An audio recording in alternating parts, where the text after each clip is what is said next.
What's up, guys? Super short, super random video here today, but we're going to be taking a look at removing the child safety from a Bic lighter. So right here I got a brand new Bic lighter. I remove my thing here. You don't have to, but you can.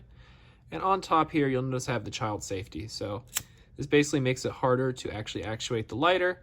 Can kind of help it from going off in your pocket, but typically I find it pretty annoying, especially if you're going to be using this for not a cigarette, maybe something where you're hitting it a little more frequently.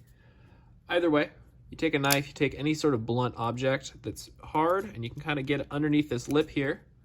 Once you got your knife or whatever under here, you'll see how it's kind of pulling this away, the child safety off of the rest of the lighter.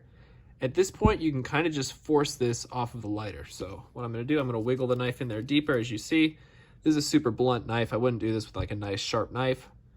Maybe you could do this with a, any sort of piece of metal that's strong enough to do this, okay?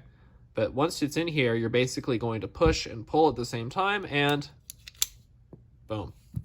So child safety comes off. You'll see it's just this little piece of metal right here. These little grooves were actually holding on to the lighter. Had that good. There we go. You can see those little spurs that were holding on, so we just pulled those off. And now it's really easy to light this lighter. I can do it super fast. It doesn't hurt my thumb if I keep banging it. So hope you guys enjoyed. That's super random, but hopefully it helps you. Thanks, guys.